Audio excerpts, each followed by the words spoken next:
중요한 키가 된다고 제가 말씀을 드렸습니다. 헛되고 헛되다. 뭐부터 시작해서 일의 결국을 다 들었으니까 헛되고 헛되고 헛될 뿐이다. 이 가운데 진행되는 모든 이야기, 이것이 결국 헛된 이야기였다. 무엇이 헛되냐? 이 전도자가 지금 추구하고 찾고자 하는 것은 하나님께서 해 아래,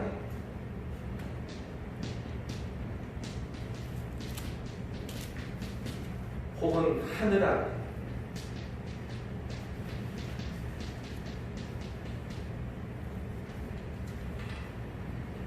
이런 이 한정 짓는 이 표현이 무엇을 의미하느냐? 사람의 출생으로부터 시작해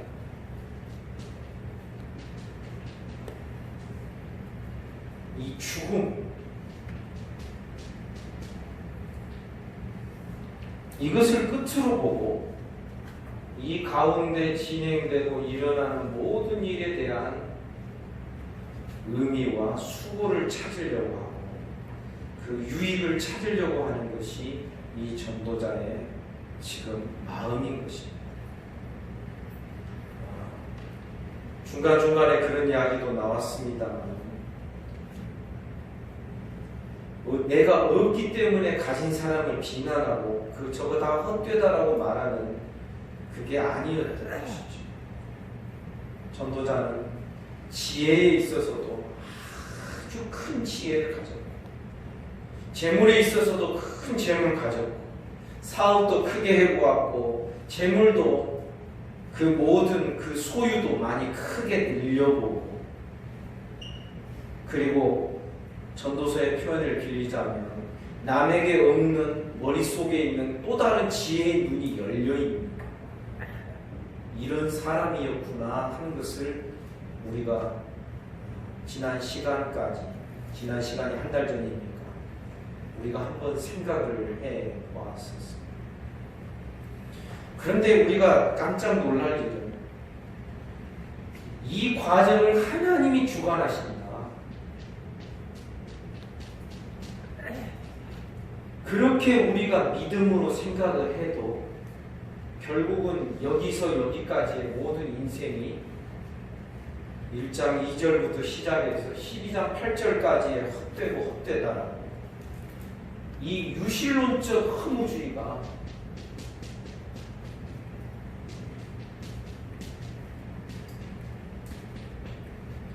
이 전도서 중간에 곧잘 등장하고 있는 것을 우리는 매우 유심히 그것을 바라보아야 됩니다. 왜냐하면 전도자가 하나님이 통치하시고 다스리시고 하나님의 손에서 오늘 본문에도 보면 먹고 마시는 것이 제일 좋다 그러는데 이것도 사실 하나님의 손에서 나는 것이다. 사람이 자기 뜻대로 자기 삶을 펼쳐가고 살 수 있는 게 아니더라.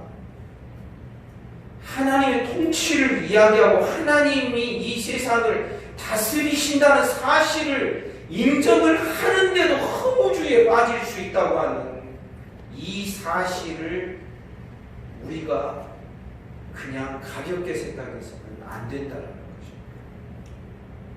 이것은 오늘날 우리 경우로 적용해서 말하자면 예수님 잘 믿어요.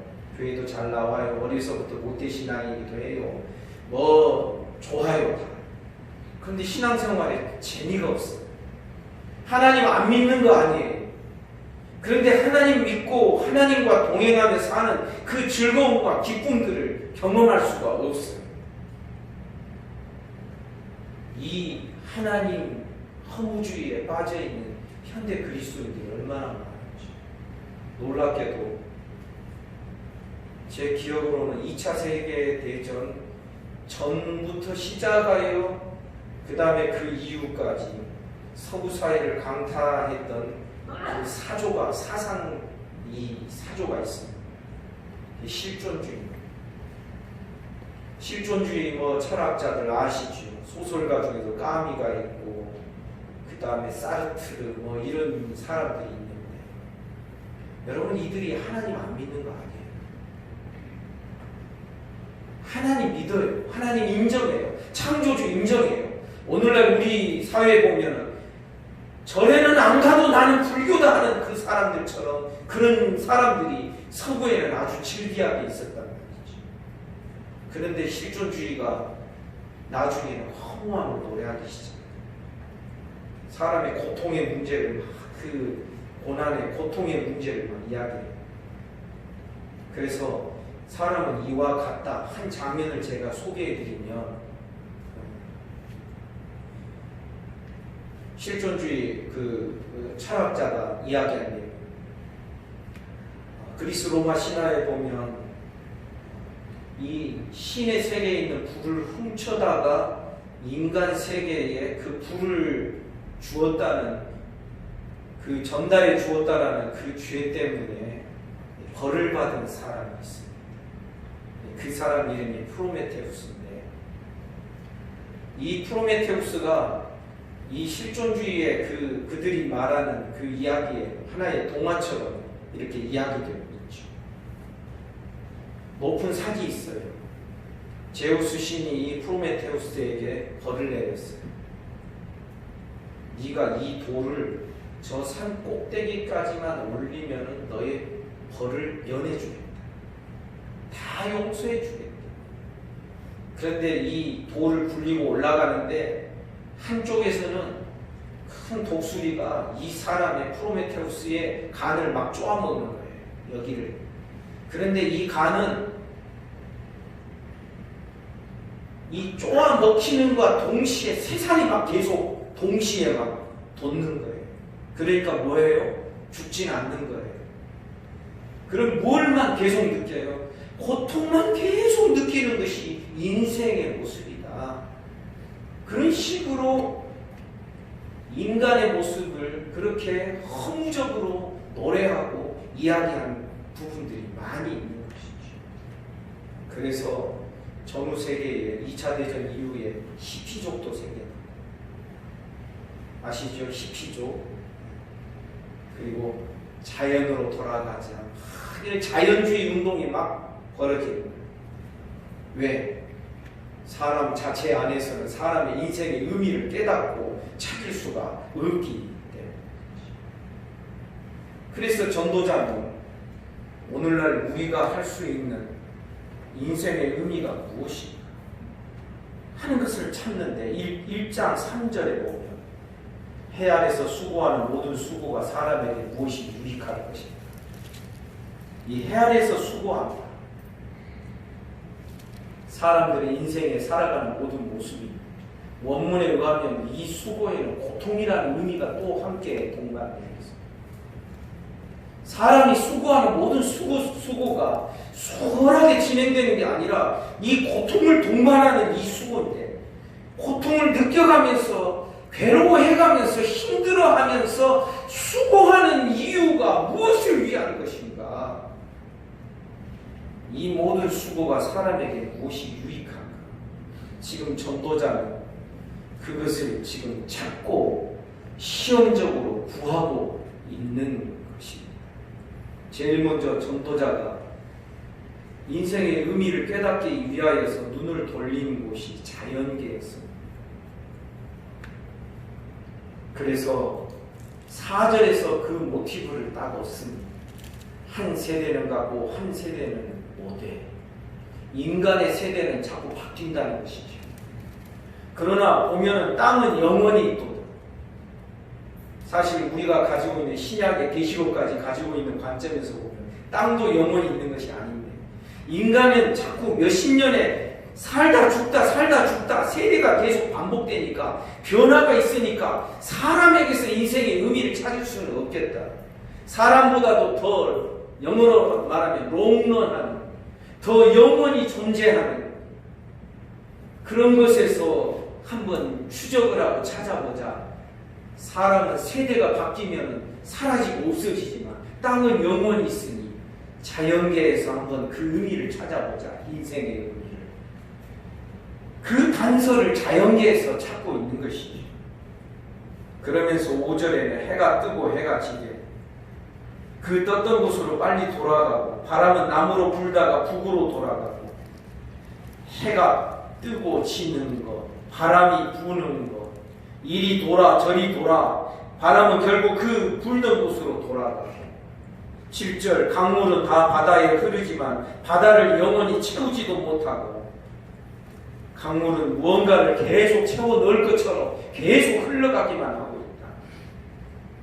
그러면서 8절에서 말하지 모든 만물이 피곤하다는 것을 사람이 말로 다 말할 수는 없다. 사람보다도 더 길게 존재하고 영원히 존재할 것처럼 보여지는 자연계를 통하여서 자연 속에서 인생의 의미를 깨달으려고 하지만 바람은 왜 저렇게 이리 돌고 저리 뭐 하려고 저러지? 강물은 계속해서 흘러가는데 뭐 하려고 저러지? 해는 떴다 지고 계속 그러는데 이거 뭐 하려고 그럴까? 이것이 우리 인생에 어떤 의미를 주는 것일까? 전도자는 그것을 발견할 수 없었다는 것입니다. 그러면서 사람의 세계를 말하고 있습니다. 8절 하반절부터 11절까지. 그러면 우리 사람의 세대는 어떠한 것입니까? 이 세대가 반복되는데 뭐를 말하냐면 새 것이 없다. 9절에 보니 해 아래는 새 것이 없다. 야, 지금 내가 새 것을 발견했다. 이렇게 말하는 사람이 있어도 사실은 우리가 세대가 바뀌면서 잊혀지고 기억을 못해서 그렇지 옛날에 누군가가 그 발상을 했었고 그 생각을 했었을 것입니다. 이 세대의 반복도 앞선 세대를 그 뒷세대가 몇 세대만 지나면 이제는 다시는 그 이전 세대를 기억함이 없는 이런 것이다. 그래서 12절 이하에 보면 이제 그래도 불구하고 계속해서 찾고 연구를 하는 것입니다. 13절에 보니 마음을 다하며 지혜를 써서 하늘 아래서 행한 모든 일을 연구하며 살피는 자 이는 괴로운 것이요 하나님이 인생들에게 주사 수고하게 하시는 것입니다. 여러분 뭔가를 찾고 구하고 연구하는 이것은 무엇 때문에 하게 됩니까? 이 전도자는 알고 있었습니다. 하나님이 사람의 마음속에 무언가를 찾고 구하고 연구하는 이 본성적 마음을 주셨다. 어떻게? 하나님의 형상으로. 나중에 전도서 3장에 보면 나옵니다. 하나님께서 사람에게 영혼을 사모하는 마음을 주십니다. 그러니까 사람의 본성이 먹고 마시고 즐기는 이것처럼 보이지만 사실상 사람은 하나님의 형상으로 창조되었기 때문에 보이는 것 이면에 깊은 의미를 찾고 구하고 영원한 것을 찾고 구하는 이것이 사실상 사람의 기본적인 본성이다. 그런데 문제가 뭐냐 하면 하나님의 형상을 따라 사람을 지으셨기 때문에 뭔가를 찾고 의미를 찾고 인생의 의미를 구하는 이런 일이 있게 되지만 문제는 뭐냐 하면 사람의 지혜로는 이 사람들이 가지고 있는 이 질문에 대한 답을 내놓을 사람이 사람들 가운데 없다라는 것입니다. 그것이 13절에 나와 있는 그 기록되어 있는 말씀의 의미가 되는 것입니다. 하늘 아래에서 행하는 모든 일을 연구하여 살핀즉 이는 괴로운 것이다. 왜? 연구를 하는 것은 인간의 본성인데 그래서 자꾸 생각하고 의미를 찾고자 하는 것이 인간의 본성인데 문제는 찾을 수 없고 해답에 도달할 수 없는 것이 이것이 괴로운 것이지. 이것은 하나님이 인생들에게 주사 수고하게 하신 것이죠. 그냥 괜히 답도 안 나오는 것을 사람에게 하나님의 형상으로 사람에게 생각할 수 있는 능력을 주시고 그래서 생각을 하고 추구하고 찾게 했는데 근데 결국은 생각하고 수고로 끝나지 어떤 결론에 도달할 수 있는 이런 성질의 것이 아니다라는 것을 말하는 거죠. 근데 이쯤 되면 그 다음에 질문이 나옵니다. 야, 지금은 사람의 지혜와 문화와 문명이 덜 발달해서 그런 것이 아닌가? 사람의 지혜가, 사람의 이성이 발달하고 문화와 문명이 아주 최고로 발달하면 그때에는 뭔가를 알 수 있지 않을까? 오늘날 지금 현대인들이 생각하고 있는 거거든요. 지금은 과학 문명이 덜 발달해서 사람들이 병도 있고 그런데 앞으로는 무병장수하고, 아니 장수의 그 어떤 DNA 그 고리를 찾아낸다고 하지 않습니까? 노화를 방지하고. 근데 여러분, 말이 나온 김에 말씀드립니다. 나이가 들면 흰머리도 나고 주름살도 생겨야 이쁩니다. 정말입니다. 만약에 저도 나이가 어떻게 이렇게까지 먹었는지 많은 어르신들 앞에서 죄송합니다. 근데 지금 막 63, 4세 막 이렇게 됐는데 얼굴에 주름살 하나 없고 흰머리 하나 없고 청년 때처럼 까만 머리에다가 이발소 가서 이발 가위를 그 당시에는 이발소에서 이발을 하면 그 이발사가 야, 네 머리를 깎으면 그 다음부터 한번 또 옛날 가위를 갈았잖아요. 가위 갈아야 되겠다. 네 머리는 철사머리다. 만약 지금까지도 이 머리가 안 빠지고 만약 그랬다면 그 징그러워서 되려보겠습니까? 여러분, 나이 따라 적당하게 주름살도 생기고, 여러분, 그게 이쁩니다. 그래서 우리 성도님들 아주 이쁘고 곱게 연세 드셔가는 우리 성도들을 보면은 우리 그런 이야기 하잖아요. 나도 누구처럼 나이 들고 싶다. 그런 말 할 수 있지 않습니까? 아닌가요? 그래서 우리 고운 어르신들 되시기를 주님의 이름으로 축복합니다. 지금의 세상이 문화와 문명이 더 발전하고 과학이 발달하고 사람의 이성도 더 비판과 이런 어떤 그 공부를 통하여서 더 지혜가 발달하면 지금 몰랐던 것을 나중에는 제대로 알 수 있을 때가 있지 않겠는가. 여러분, 분명한 것은 이미 전도자가 그 시도를 다 해본 것입니다.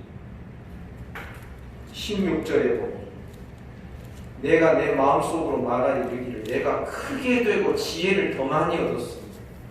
내가 크게 되고 지혜를 더 많이 얻는다는 것은 크게 되는 지혜를 더 많이 얻는, 그러니까 사람의 지혜가 한 어떤 지점에서 멈추는 것이 아니라 계속해서 이 생각이 발전하고 지혜가 발전하게 되는 것이죠. 그 더 큰 지혜를 얻으면은 뭔가 지금까지 발견하지 못했던 인생의 의미를, 우리의 모든 삶의 의미를 뭔가 깨달을 수 있지 않을까. 그래서 이제는 더 지혜를 많이 더 얻고, 17절에 보니 내가 다시 지혜를 알고자 하여 미친 것과 미련한 것을 알고자 하여 마음을 썼으나 이것도 바람을 잡으려는 것인 줄 내가 깨달아. 지혜가 더 발달하고 공부를 통하여서 지혜가 더 성장하면은 뭔가가 더 편안할 줄 알았는데 18절에 보니 지혜가 많으면 번뇌도 많으니 지식을 더하는 자는 근심만 더해질 뿐. 더 질문이 많고 더 의문점이 많고 그렇게 되더라 하는 이야기죠. 그래서 2장으로 넘어가면 전도자가 자기 마음에 이르기를 내가 시험 삼아 너를 즐겁게 하리라. 쉽게 말하면 내가 나를 즐겁게 한번 해보자. 혹시 내가 너무 골방에 들어앉아서 막 지혜만 머리만 굴리고 있어서 그런 것이 아닌가. 뭐 그 이야기는 아니지만 우리가 그렇게 지금 이 부분을 이해할 수 있는 것입니다. 그래서 이 지혜에다가 무엇을 더하겠다고 하냐면 낙을 누리는 거죠. 그래서 나를 즐겁게 하는 모든 그 복과 선과 낙을 누려볼 것이다. 2절에 보니 내가 웃음에 관하여 말하여 이르기를 그것은 미친 것이다. 사람의 웃음 그거 미친 것이다. 내 마음으로 깊이 생각하기를 3절에 보니 지혜에다가 무엇을 더해봤냐면 술을 더해봤습니다. 술로 내 육신을 즐겁게 한번 해보는 것입니다. 그 다음에 4절에 보니 나의 사업도 크게 보니 그러니까 지혜에다가 사업을 더해보는 것입니다. 아까도 말씀드린 대로 내가 가난하고 없기 때문에 가진 자의 삶을 우리가 헛되다라고 말하면 이것도 안 되지 않습니까? 그런데 이 지혜자는 지혜에다가 얻을 수 있는 모든 걸 다 얻어보는 것이죠. 지혜에다가 뭘 다 더해보는 것이죠. 사업도 크게 해. 그래서 5절에 보니 포도원을 일구는데 동산, 과원 만들고 그 가운데 각종 과목 심고 수목 막 이렇게 7절에 보니 남녀 노비들도 많게 해. 8절에 은과 금과 보배와 여러 가지 것들 나를 위하여 쌓고 노래하는 남녀들 인생 기뻐하는 처척들 많이 도와봤다. 9절에 보니 내가 이같이 창성하였다. 그러면서도 내 지혜는 여전히 그 모든 것을 가지고 있으면서도 지혜는 사그러들지 않은 것입니다. 그래서 10절에 보니 무엇이든지 내 눈에 원하는 것을 내가 금하지 아니하고 무엇이든지 내 마음이 즐거워하는 것을 내가 막지 아니하였고 나의 모든 수고로 내 마음이 기뻐하였기 때문에 야 이거 내가 수고로 얻은 몫이다. 그러면서 야 이만하면 되지 않았나 자기 만족에 빠지게 되는 것입니다. 그런데 그 후에 생각해보니 이런 것도 다 바람을 잡으려는 것 같고 헛것이다. 그럼에도 불구하고 12절에 보면 지혜와 망령됨과 어리석음을 내가 보았다. 그 두 가지를 비교해 보는 것입니다. 13절에 보니 내가 보니 지혜가 우매보다 뛰어난 것 사실이다. 빛이 어두움보다 뛰어난 것 아니냐. 그리고 14절 지혜자는 그의 눈이 그의 머릿속에 있고 우매자는 어둠 속에 다닌다. 지혜자는 우매자가 이 갖지 못한 어떤 그 다른 마음의 눈을 열려있는 그것을 가지고 있다. 그런데 놀라운 것은 가만히 해 아래서 지혜자와 우매자의 삶의 모습을 가만히 보는 것입니다. 사는 동안은 차이가 많은 것 같습니다. 그런데 이 죽음 앞에서 지혜자도 똑같이 죽고 우매자도 똑같이 죽더라. 그러니 이 과정에서 지혜롭게 사나 우매자로 사나 한 인생 사는 인생인데 마지막 이 죽음의 이 장소는 제가 붙인 이름입니다. 저는 이 죽음의 이 있잖아요. 뭐죠? 그 염하고 하는 마지막 입관할 때 스텐 침상에 옷 입혀서 올려놓는 그 침상을 저는 평균대라고 부르고 싶습니다. 모든 것을 다 평준시켜버립니다. 똑같게 만드는 장소입니다. 부한자 물론 수위가 좀 다르겠죠. 근데 그게 무슨 대수입니까? 부한 자나 가난한 자나 이 평균대 위에 누워지게 될 때 그때는 모두가 다 평균게 돼요. 이곳에서는 건강한 자도 병든 자도 다 똑같습니다. 지금 이 세상을 사는 동안 지혜를 가지고 사나, 우매하게 사나. 여기 와서 보니까 다 똑같은 죽음. 그것을 보니 지혜가 무엇이며 우매한 것이 무엇이며 15절에서 전도자가 말합니다. 내가 내 마음 속으로 이르기를 우매자가 당한 것을 나도 당하리니 내가 지혜가 있었다 한들 내게 무슨 유익이 있으리요. 우매자가 당한 것을 나도 당한다는 게 이 이야기입니다. 그래서 이 세상 사는 동안 내가 우매자보다 더 지혜가 있었다 한들 내게 무슨 유익이 있겠습니까? 이거로 다 끝나는 거예요.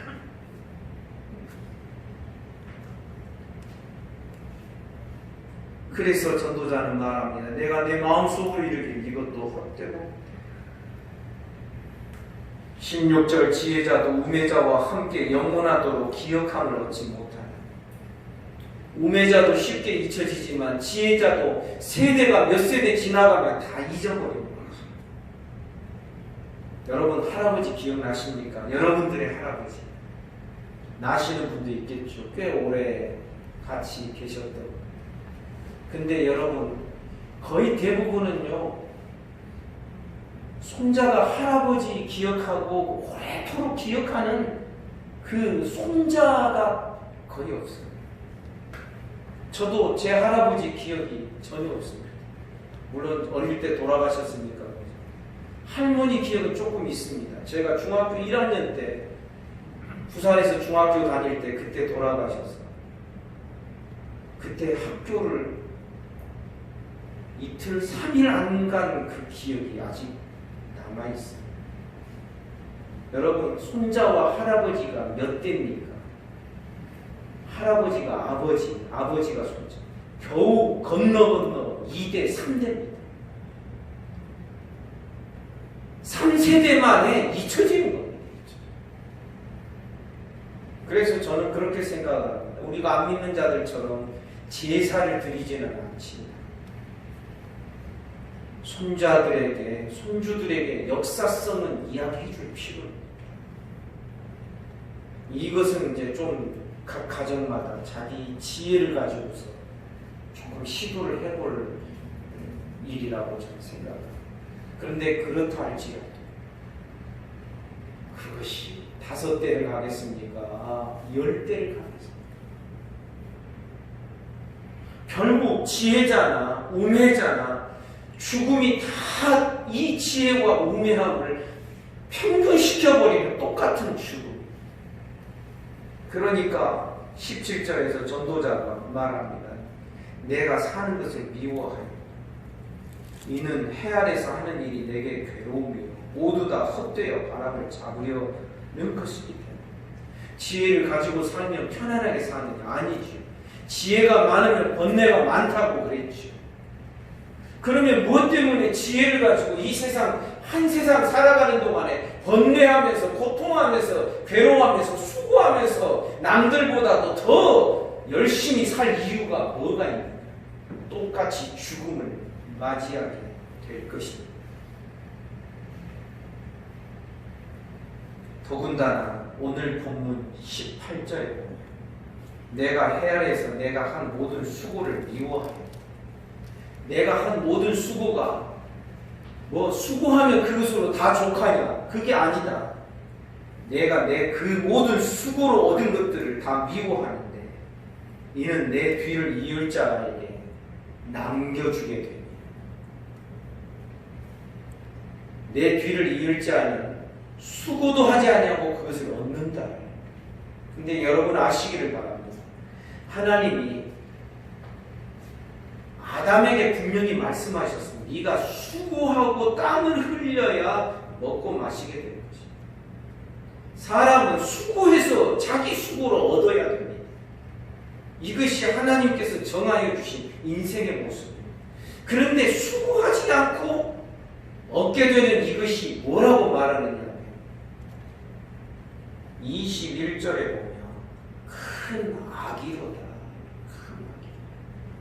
어떤 사람은 그 지혜와 지식과 재주를 다하여 수고하였어도 그가 얻은 것을 수고하지 아니하는 자에게 그의 몫으로 넘겨주리니 이것도 헛된 것이며 큰 악이로다.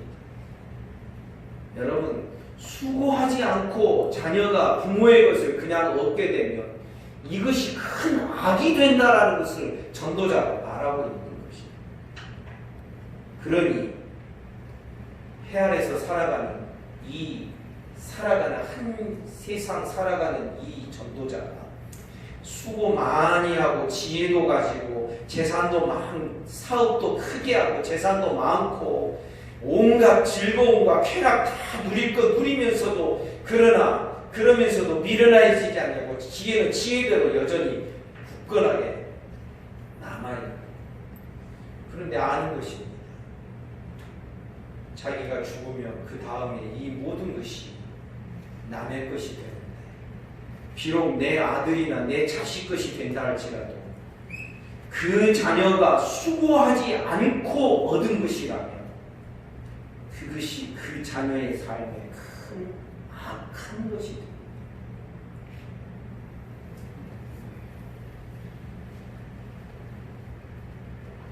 (22절에) 보니 사람이 해 아래에서 행하는 모든 수고와 마음에 애쓰는 것이 무슨 소득이 있으려. 이게 뭐냐 말이죠, 이 인생이. 23절, 무엇을 얻기 위하여 일평생 근심하며 수고하는 것이 슬픔뿐. 그의 마음이 밤에도 쉬지 못하나니 이것도 헛되다. 야, 내가 이러려고, 내가 이 세상 떠나고 죽은 다음에 내 자녀나 그 다음에 다음 세대 사람에게 이것을 넘겨주기 위하여서 내가 그렇게 이 큰 수고하지 않고 그냥 얻게 하는 이 큰 악을 행하기 위해서 내가 그렇게 잠 못 자고 애쓰고 수고했던가. 지금 이 한탄을 전도자가 하고 있는 것입니다. 이것도 어떤 무엇이다. 23절에 보면 이것도 헛되다. 그러니까 24절에서 이렇게 전도자는 자연스럽게 이제 그 다음 단계로 그 생각이 넘어가게. 야, 뭐 그렇게 고민하며 괴롭게 생각하고 막 수고롭게 때로는 고통을 느껴가면서 잠 못 자면서 뭘 이루려고 할 필요가 뭐가 있나. 지금 현대인들 가운데 이런 생각 많이 있겠죠. 24절에 보니 사람이 먹고 마시며 수고하는 것보다 그의 마음을 더 기쁘게 하는 것이 없다. 그러니까 수고만 많이 하는 이 수고 속에 고통이라는 의미가 포함되어 있다고 제가 말씀드렸습니다. 수고하니까 고통이 있을 거 아닙니까? 그런데 그 수고하는 것보다 사람이 먹고 마시는 것, 그렇게 그의 마음을 오늘도 기쁘게 하는 것. 야, 이것만큼 내 마음을 기쁘게 하는 것이 어디? 자연스럽게 쾌락주의로 빠지게 되는 것입니다. 여러분, 지금 전도자가 자기를 시험하고 있습니다. 2장 1절에 보면 내가 내 마음에 이르기를 자 내가 시험 삼아 너를 즐겁게 하리라. 즐거움이 인생의 의미가 되고 기쁨이 나에게 유익이 될 것이라 생각하면서 나를 계속해서 시험 삼아서 이렇게 가보고 아니니까 또 이렇게 가보고 이렇게 저렇게 쭉 추적해서 가는데 이 모든 과정이 놀라지 마십시오. 인류의 사상사의 발달과 이것이 계속 맞물려서 진행이 되고 있는 것입니다. 아까 말씀드린 허무주의 왜 나옵니까? 사람이 자기 생각으로 헤아려서 자기의 인생의 의미를 깨달아 보려고 할 때에 거기에서 해답을 전혀 얻을 수 없는 것입니다. 어떤 사람은 재물을 많이 갖습니다. 그런데 사는 동안은 뭐 조금 힘이 있을지 모르지요. 그리고 기쁠지 모르지요. 야, 오늘도 내가 내 재산을 1년 만에 얼마나 더 늘렸다. 그 수치, 세계 부자 랭킹 그게 나오잖아요. 거기에 이름 한번 올랐다고 얼마나 정말 막 기분이 좋고 그러겠습니까? 그러나 그런 사람은 여기 안 갑니까? 가는 것이죠. 그리고 보니까 내가 죽은 다음에 내 모든 수고한 것을 누가 이어가다? 다른 사람이 이어갔는데 문제는 그 사람이 지혜자일지 우매자일지 내가 모르겠다. 나도 모를 어떤 상황에 어떤 내 자녀라 할지라도 혹은 다른 사람이라 할지라도 내가 수고한 몫을 다른 사람이 그것을 갖게 되는 이것이 다른 사람에게 무엇을 유익을 끼치는 이것이 도대체 무슨 지금 나에게 무슨 의미가 있느냐. 그래서 먹고 마시고 즐겁게 하는 것이 내 마음을 기쁘게 하는 것이 내가 수고하는 것보다 더 낫다라고 생각을 했다. 쾌락주의가 이런 데서 나오는 것이지. 근데 문제는 먹고 마시고 즐기고 싶은데 문제는 24절 하반절에 보면 내가 이것도 본즉 먹고 마시며 이 즐기고 기쁘게 살고 싶은 이것도 내 마음대로 안 되더라. 하나님의 손에서 나오더라. 안 믿는 자들 경우에 보면 하늘이 주는 것이다. 내가 이게 참 인생에 재미가 있고 이것이 의미가 있다라고 하고 그렇게 먹고 마시며 기쁘게 살고 싶은데 그런 의도를 가지고 산다 할지라도 그것이 자기에게 허락되지 않는 사람들을 보니 이것이 사람에게서 나는 것이 아니다. 사람의 이 무기력함에 대한 말을 하는 것이다.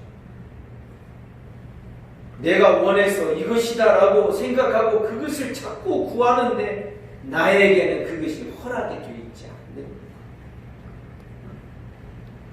거예요. 여러분 여기에서 이 유실론적 허무주의의 이 시작을 우리는 여기서 볼 수 있는 것이에요.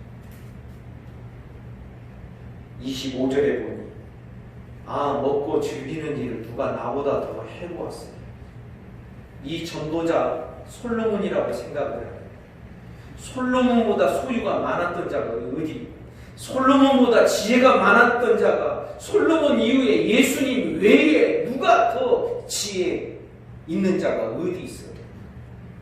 먹고 즐기는 일을 솔로몬보다 더 많이 해본 자가 어디 있다? 그런데 이것도 내가 얻고 내가 확보한 것이다라고 전도자가 말하는 게 아니죠. 26절에 보면 하나님은 그가 기뻐하시는 자에게는 지혜와 지식과 희락을 주시고 죄인에게는 노고를 주시고 그가 모아 쌓게 하사 하나님을 기뻐하는 자에게 그가 주게 하시지만 이것도 헛되어 바람을 잡는 것이요. 하나님이 자기가 기뻐하는 자에게 복을 주시고 자기가 싫어하는 자, 죄인들, 그들의 수고를 빼앗아서 하나님이 기뻐하는 자에게 이것을 덤으로 주시기도 하시죠. 근데 놀라운 표현이 26절 제일 끝에 나와요. 이것도 헛되어 바람을 잡으려는 것입니다. 지금 전도자는 이걸 아주 씁쓸하게 지금 고백을 하고 있기 때문에 그렇습니다. 지금 전도자는 무엇을 도구로 삼냐면 사람의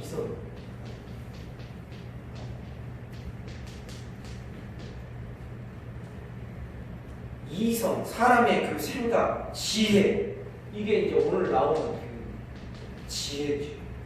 그것을 사용해서 인생의 의미를 깨닫고 이 세계와 우리가 살아가고 수고하는 모든 삶의 의미를 찾고 구하려고 합니다. 또 하나의 도구가 뭐냐면 사람입니다.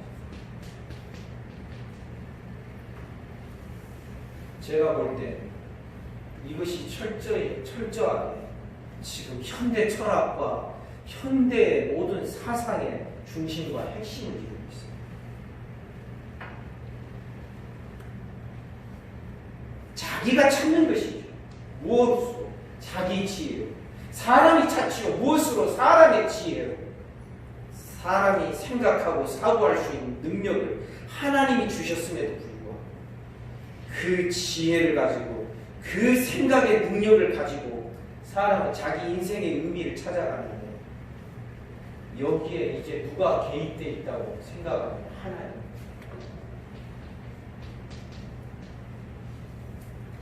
그래서 여러분 놀라지 마십시오.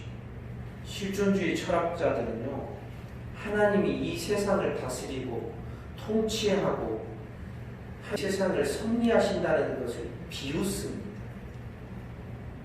언제 제일 그런 줄 아십니까? 2차 세계대전이 끝난 다음에 독일의 히틀러가 유대인들을 어떻게 하는 것을 우리 알죠. 포로 수용소가 몇 군데 있었어. 그 중에 한 군데 아우슈비츠 포로 수용소를 유럽의 지식인들이, 유럽의 정치가들과 지식인들이, 연합군들이 그곳을 방문했습니다. 그 무수하게 쌓여있는 해골들을 보고 가스실을 보고 어떻게 했는지를 보고 그때에 이거는 정사에 나오는 이야기다. 오래전에 어떤 교수님으로 들었습니다. 거기를 시찰하고 나오는 어떤 사람이 하늘을 향하여 하나님을 향하여 삿대질하면서 이러고도 하나님이 통치한다고? 이러고도 하나님이 이 세상을 섭리한다고?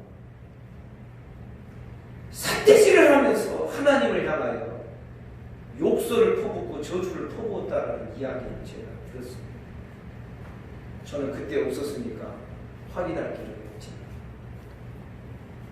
지금 그 정도는 아니지만 전도자가 오늘 본문 26절에서 하나님이 그가 기뻐하는 자에게 지혜와 지식과 희락을 주시는 죄인에게는 노고를 주시고 뭐 이렇게 하시더라. 그래? 비아냥거리는 말입니다. 지금 이것은 하나님이 결국은 자기 마음대로 하시더라. 감히 하나님을 향하여 뭐 어떻게 한가할 수는 없지만 사람이 아무리 노력해도 하나님이 안 된다고 하면 안 되고 사람이 그렇게 많이 노력하지 않아도 하나님이 기뻐하시는 자는 받아 누릴 것 다 받아 누리고 이게 뭐냐? 지금 불평의 말을 하고 물론 자기는 전도자 자기는 누릴 것 다 누렸지만 지금 자기의 인생의 의미를 깨닫고자 하는 것이 아니라 사람의 이 의미를 깨닫고 그렇게 하려고 하는 이 세상에서 자기가 원하는 대로 살 수 있는 사람이 없고 자기가 원치 않는 방식으로만 늘 살아야 되는 이 인생이 하나님의 손에서 이 모든 것이 나온다고 생각하니까 이것이 도대체 우리 모든 수고로움에 무슨 유익이 있겠느냐. 이것도 헛되어 바람을 잡는 것이로다. 성도 여러분, 지금 아직 다 전도서 끝까지 가지는 않았습니다. 그런데 우리도 이따가 이런 생각 중간중간 가질 때 있지 않습니까? 하나님 너무하셔요. 왜 나는 하는 일마다 잘 안 돼요? 그런데 저 하나님 안 믿는 저 사람은 왜 자빠져도 잘 되고 넘어졌는데 보니까 땅바닥에 돈 떨어져 있는 거 죽게 되고 왜 이렇게 살아야 돼요? 별로 안 웃으시네요. 사실 뼈대가 있는 말이죠.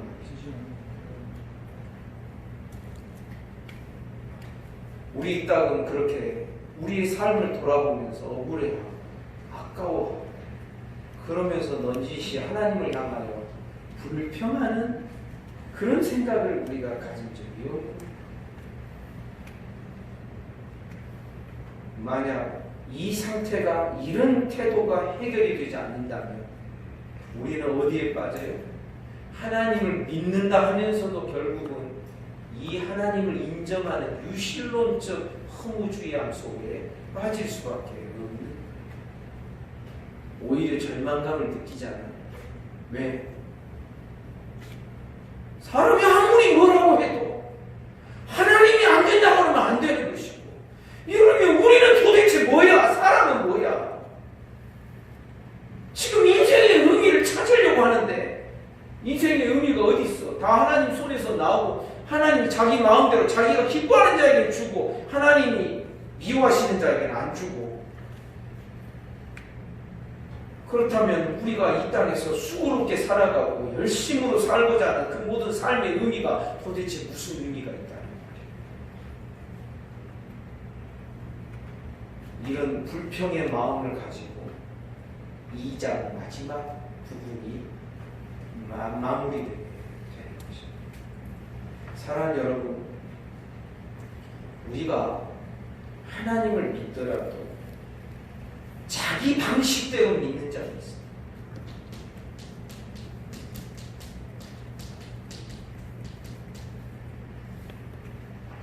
내 나름대로의 방식으로 성경도 인용을 하지만, 오늘 아침에도 그런 말씀 드렸죠. 아브라함과 사레가 이스마엘을 얻은 것은 완전히 말씀을 완전히 떠난 태도는 아니었다는 것이죠. 아브라함에게서 날짜, 아브라함에게 하나님 말씀하시니 네 몸에서 날 자가 너의 상속자가 될 것이라 했어요. 그래, 아브라함에게서 나면 되지. 이 말씀 따오지요. 그리고 거기다가 자기 방식을 집어넣지요.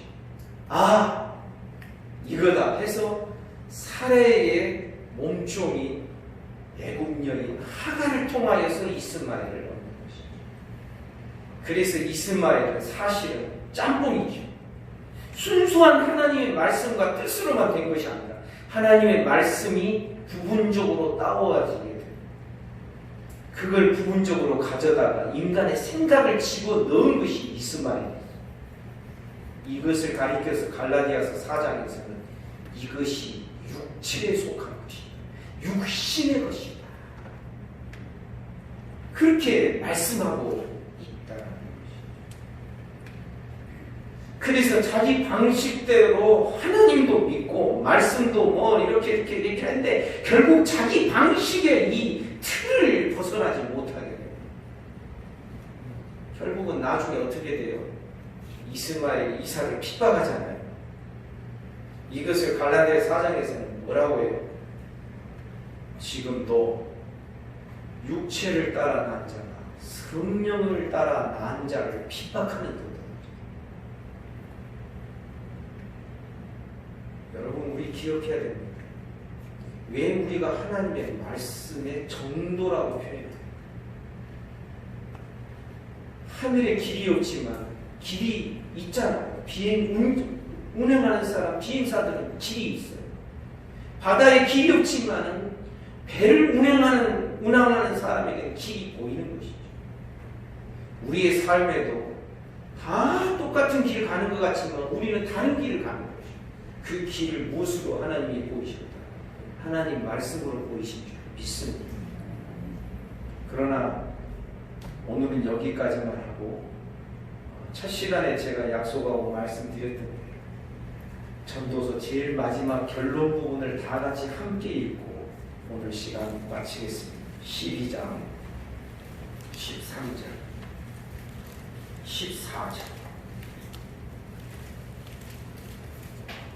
다 같이 함께 읽습니다. 시작. 이 일의 결국을 다 들었으니 하나님을 경외하고 그의 명령들을 지킬지어다. 이것이 모든 사람의 본분이냐. 하나님은 모든 행위와 모든 은밀한 일을 선악간에 심판하시리라. 아멘입니까? 그의 명령, 원문에 보면 토라입니다. 율법입니다. 율법, 그것을 지키는 것이 사람의 본분입니다. 하나님의 말씀 따라서 사는 것이 사람의 전부다. 본분이라는 뜻이 사람의 전부라고 되어 있습니다. 원문에. 그리고 하나님은 그 말씀 따라 살았느냐 그렇지 않느냐에 따라서 모든 행위와 모든 은밀한 일, 선악간에 심판하시는 하나님이시다. 우리 이 전도서의 마지막 결론 부분에 도달할 때까지 인내로서 우리도 전도자와 같이 인생을 쭉 탐구하고 여행하고 한번 추적해보고, 그렇게 해서 우리가 가지고 있는 이 믿음과 신앙의 결론이 얼마나 굉장한 것인지 그것을 깨닫는 저와 여러분 우리 모두가 되기를 주님의 축복합니다. 기도하겠습니다.